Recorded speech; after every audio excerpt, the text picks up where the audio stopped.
Right, so let's continue then and stay with the VAT story. Following the decision to abandon plans to increase value-added tax from May 1, we look at the history of this often controversial tax since its first introduction in 1991. The National Party proposed a VAT tax as the most efficient instrument to raise government revenue following the impact of international sanctions that almost crippled the state. The ANC and its alliance partners were the biggest opponents of the tax when it was introduced. Here's SABC's economics editor, Tshepo Mongoai, and has compiled this insert looking at just some of the developments around the first introduction of VAT. The African National Congress was among several organizations that united against the introduction of value-added tax in the early 90s. The liberation movement believed that the tax would deepen poverty in black communities and fuel inflation. More concerning at the time was the proposed application of the tax on medical and municipal services. Some viewed this as an introduction of a tax on another tax. Most municipal councils were against the VAT. Well, the Johannesburg City Council, as with other major cities, as with other members of the United Municipal Executive, are going to make very strident representations to the Minister of Finance that this should not be allowed and that we should be zero rated as far as property is concerned. Despite the nationwide objection to VAT, government went ahead and it was introduced. This prompted a nationwide strike action on the 4th of November 1991. COSATU, along with the African National Congress and other organizations, led the strike action. We estimate that more than 3.5 million workers today supported the general strike, which was called to demand that the government change the VAT system and immediately enter into negotiations on the macroeconomic future and policies of South Africa. Today's action was also a remarkable display of unity by a wide range of trade unions, civic, political organizations, business groups across the spectrum. NAFCOC, FAPCOS, SAPTA, and small business fully supported this action. We commend these organizations for the efficient way in which they have ensured that our action was a success. Few months before the introduction of VAT, government consulted various stakeholders for inputs. A multiracial coordinating committee on VAT was established to formalize engagement with the government of F.W. de Klerk on the proposed introduction of VAT.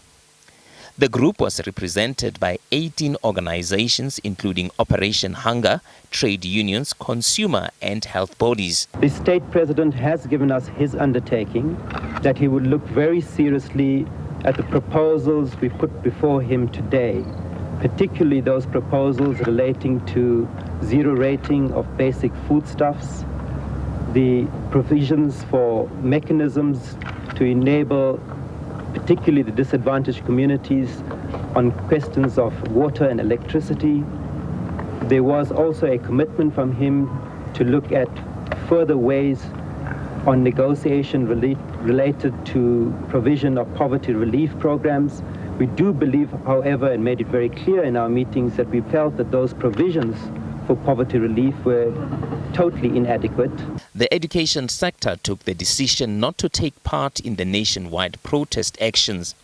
But teacher unions warned that pupils and teachers were prepared to join the picket lines soon after the examinations. We don't want to plan any form of mass action because we think that all our efforts must be directed at the examination process. After examinations, we are considering possibilities of students and teachers participating in the strike because we are actually supporting the campaign against VAT in the country. The coordinating committee on VAT was established to look at some of the concerns raised. ANC and COSATU members were included in the committee. Despite this, there was still a lack of trust between the ANC and the National Party government. At the very last meeting, when our committee had a meeting with Du Plessis, all he did was demonstrate his krachtdadig hate and informed the committee that he is not prepared to move even an inch towards meeting the demands that are being made by the people. Mr. Chairman, this is a clear indication that the South African government, in implementing this tax, is actually making a mockery of the whole process of negotiation. But what do we find on tax? We find that the government is actually willing to do it alone, do it on an arbitrary fashion without any consultation whatsoever. One of the VAT committee members, Bani Fanarov, a former trade unionist, warned government against taking unpopular policy decisions. That the government up to now hasn't really understood the level of opposition in a very wide spectrum of organizations and among the people in the street against the VAT system. We hope that from today's summit it will be clear to the government that this is an extremely unpopular action that they've taken, and in view of that opposition that they will be prepared to look more openly for a solution. Then Minister of Finance Barren du Plessis condemned the protest actions aimed to challenge the introduction of VAT. A value-added tax is a good tax. The cement price is already cheaper as a result of it. It is a good tax. We must maintain value-added tax as a good tax on a wide base at the lowest possible rate. It will serve our economy best, and the people in the private sector understand it.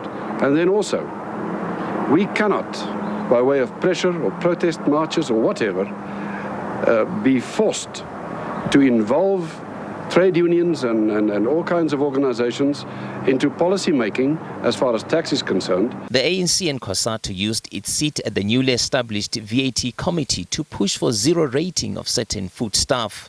Warned previously that the way in which VAT is being imposed will threaten a tax revolt as a whole.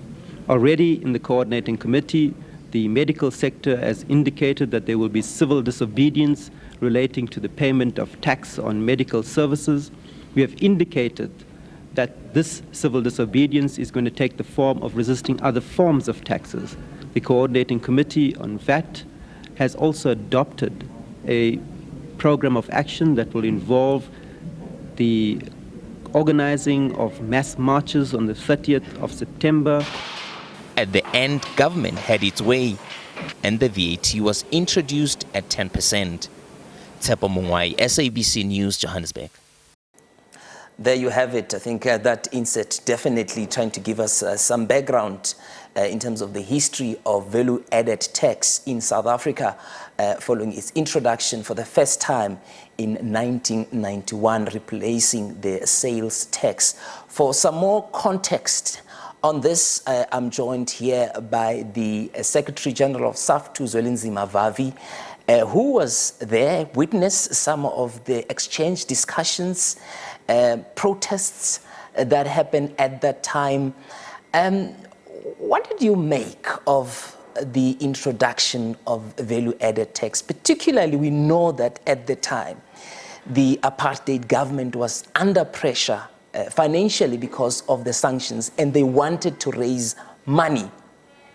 But the other issue is it was on the eve of their departure from government, a point that even in the inserts, Jay Naidu is raising.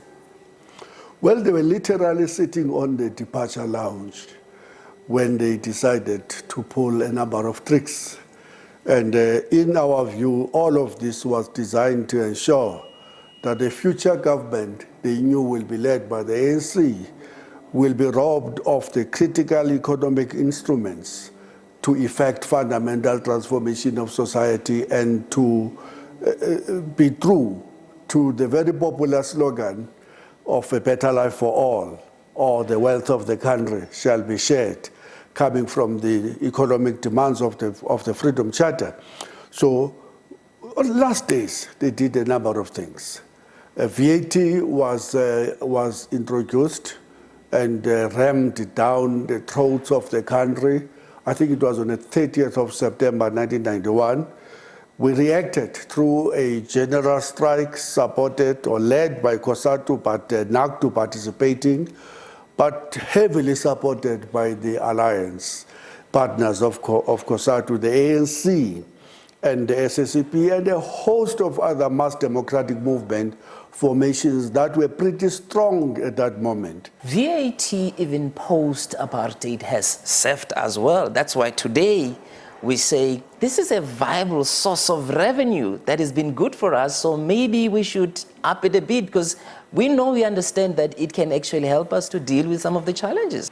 The reason why we objected as the progressive forces at the time was that we regarded, as we still regard it up to this moment, as a regressive tax system that impact disproportionately more on the poor than it will impact on the richer members of society. Thank you very much. That's the General Secretary of SAFTU, Zwelinzima Vavi, looking at the history behind value-added tax in South Africa. I think before we leave, we're going to leave you with something to think about. That's the speech that was delivered by former President F.W. de Klerk at Stellenbosch at the National Party Conference. Take a listen. Everything indicates that what the ANC really wants and what it has not succeeded to rid itself of is to grasp all the power in this country. And I believe the majority of all South Africans say no to that. We don't want a domination model.